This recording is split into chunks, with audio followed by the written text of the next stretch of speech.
स्वागत है आपका अपने YouTube चैनल नवी सर पे। आज हम इस वीडियो में इस क्लास की हिस्ट्री के सेकंड चैप्टर की बात करेंगे, जिसका नाम है आखेट और खाद्य, भोजन संग्रह से भोजन उत्पादन तक। जैसे कि इस चैप्टर का नाम है आखेट। आखेट का मतलब है शिकार और खाद्य जो खाने के लिए चीजें होती हैं, और संग्रह से लेकर भोजन उत्पादन तक।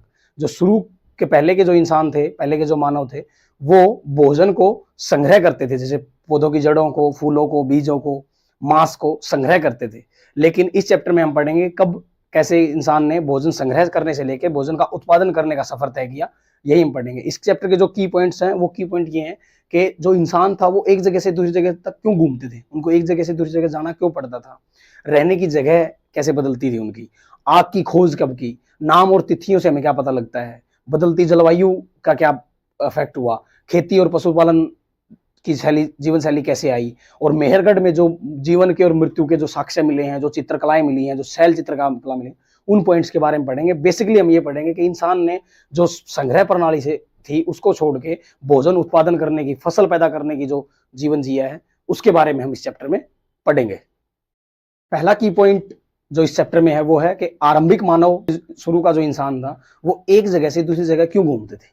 घूमने के कारण 3 से 4 थे। एक तो जानवरों का पीछा शिकार करते हुए उनको जाना पड़ता था। दूसरा, आजीविका के लिए, प्राकृतिक आपदा जैसे कोई बाढ़, कोई सूखा, बदलती जलवायु, मौसम के कारण, मौसमी भोजन के कारण उनको पानी की खोज में भी इंसानों को एक जगह से दूसरी जगह जाना पड़ता था।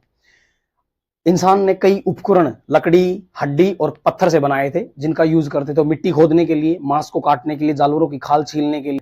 दूसरा, जो आरंभिक मानव है, उन्होंने जीवन जीना स्टार्ट किया था, वो 20 लाख साल पहले के उनके अवशेष मिले हैं कि 20 लाख साल पहले जो आरंभिक मानव था उसका जीवन शैली शुरू हुई थी। भोजन का इंतजाम करने के लिए पहले वो भोजन को संग्रह करते थे, जड़ों को, फूलों को, फलों को, बीजों को संग्रह करना पड़ता था। फिर जानवरों का शिकार रोकने के पौधों की पत्तियों पर, अंडों पर, फूलों पर, दानों पर, इन पर निर्भर करते थे।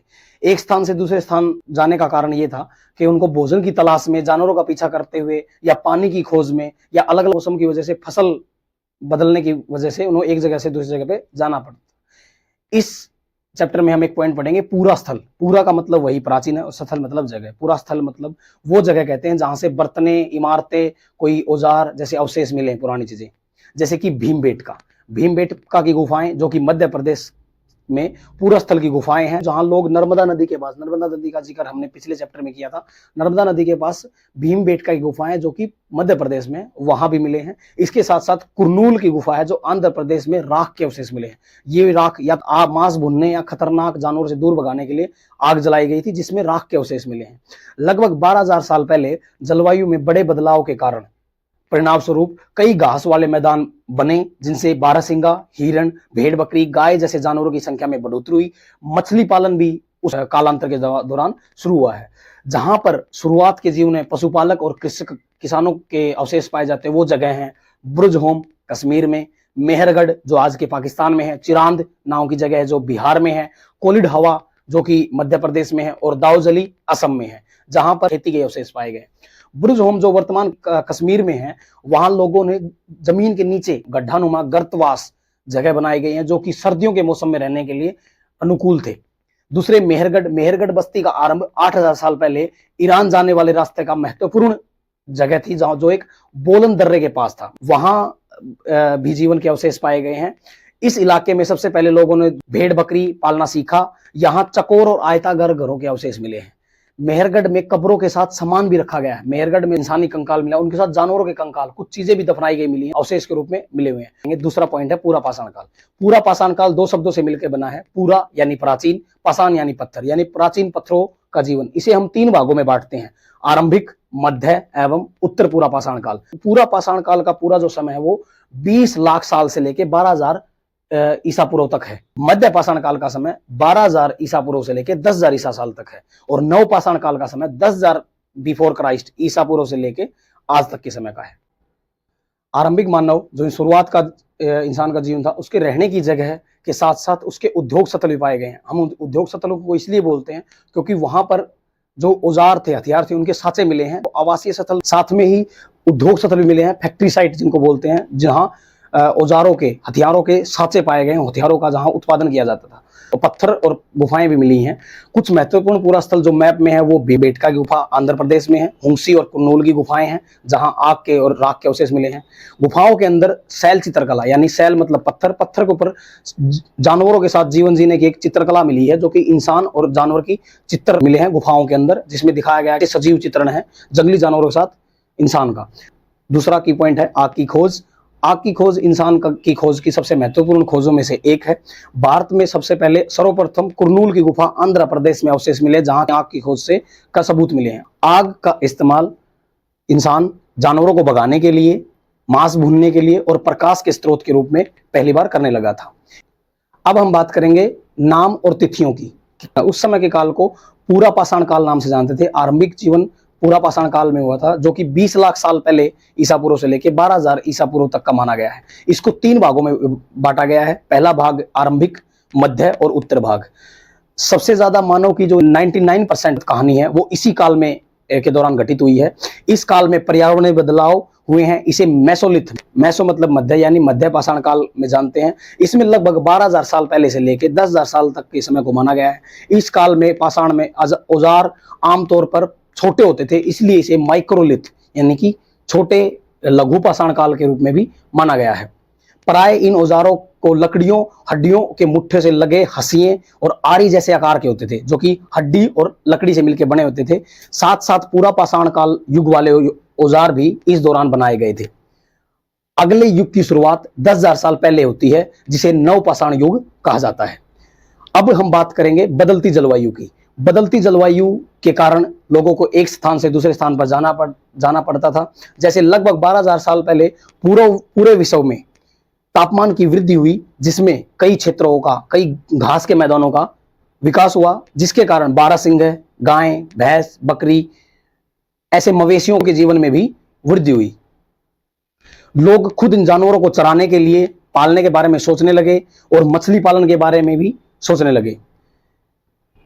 इंसान का एक जगह रुक के बीज संग्रह करके, बिजाई करके फसल पैदा करना और जानवरों को पालना ही एक नई जीवन शैली का हिस्सा माना गया है, जिसमें इंसानों ने एक जगह रुक के फसल को पैदा करना और जानवरों को अपने फायदे के लिए, गाय, भैंस और कुत्ता, जो कि जंगली कुत्ते का पूर्वज माना जाता है, आज का जो पालतू कुत्ता है, उसको पालने की प्रक्रिया शुरू की गई। अब जो लास्ट इस चैप्टर का की पॉइंट है वो है नवीन जीवन शैली।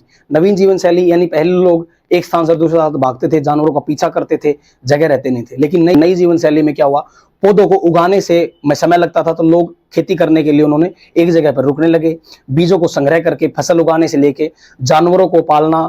अब हम फोर्थ की पॉइंट नवीन जीवन शैली के बारे में पढ़ेंगे। नवीन जीवन शैली, नई जीवन शैली जो इंसान के द्वारा अपनाई गई, वो ये थी कि अब इंसान एक स्थान से दूसरे स्थान तक भागने की बजाय, जानवरों का पीछा करने की बजाय एक जगह रुककर बीजों का संग्रह कर फसल के रूप में बीजों को बिजाई करके, सिंचाई करके, पक्षियों से, जानवरों से उसकी फसल की सुरक्षा करके, वहीं रहकर पशुपालन करके कटाई तक, अनाज के भंडारण तक का समय एक ही जगह रख के करने लगा, जिसको नई जीवन शैली के रूप में माना गया है। जानवर चलते फिरते खाद्य का भंडारण होते थे, जैसे कि गाय, भैंस, बकरी, ये दूध के साथ साथ मांस का स्रोत भी होते थे।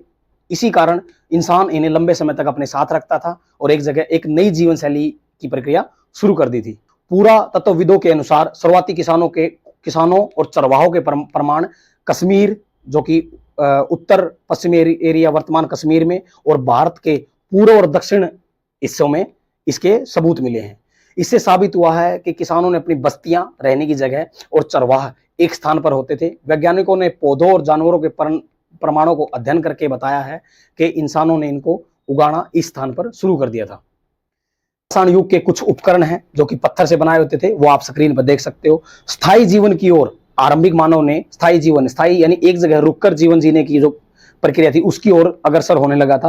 पूरा तत्वविदों को कुछ स्थलों पर झोपड़ियों और घरों के निशान मिले हैं। उदाहरण के लिए बुर्ज होम, जो कि कश्मीर वर्तमान में है। लोगों ने गड्ढे के अंदर नीचे गर्तवास नाम से जमीन के अंदर घर बना रखे थे, जो कि ठंड के मौसम में आश्रय प्रदान करने के लिए अच्छे होते थे, क्योंकि कश्मीर में ठंडा मौसम होता है। झोपड़ियों के अंदर और बाहर खाना पकाने के लिए चूल्हे मिले हैं। प्रारंभिक युग के उपकरण के अंतर के कारण, जिसे हम पूरा पाषाण युग कहते हैं, इस युग को नवपाषाण युग कहा गया है, क्योंकि पूरा पाषाण युग में पत्थर के औजारों से काम लिया गया है और नवपाषाण युग में हड्डियों और लकड़ियों और लोहे का भी इस्तेमाल किया गया है औजार बनाने के लिए। इसी तरह कई मिट्टी के बर्तन मिले हैं जिनको सजाया गया है, जिनके ऊपर चित्रकारी की गई है और साथ में इन का इस्तेमाल चीजों को संग्रह करने के लिए रखा गया था और खाना पकाने के लिए भी इन बर्तनों का गेहूं, जौ, चावल, दाल आदि आहार का एक महत्वपूर्ण हिस्सा बताए गए थे जो कि इन बर्तनों का यूज करके बनाए जाते थे। मेहरगढ़ में जो कब्रें मिली हैं उनमें इंसान के साथ साथ कुछ जानवरों को भी दफनाए जाने के सबूत मिले हैं, जैसे कि एक कब्र में एक इंसान के साथ एक बकरी का कंकाल मिला है, जिसको वैज्ञानिकों के अनुसार, पुरातत्वविदों के अनुसार ये माना गया है कि पहले के लोग मृत्यु के बाद भी जीवन को मानते थे, इसलिए उन्होंने बकरी को भी या उनकी पसंदीदा चीजों को सम्मान के रूप में उनके साथ दफनाया जाता था।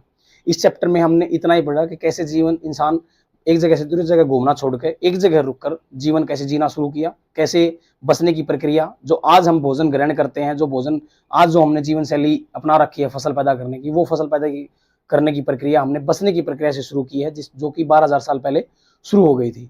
एक जगह रुककर भोजन उत्पादन करने के बारे में हमने पढ़ा। यही चैप्टर के की पॉइंट थे। मेहरगढ़ के जीवन शैली के साथ इन चैप्टर को हम खत्म करते हैं। धन्यवाद, मिलते हैं अगली वीडियो में।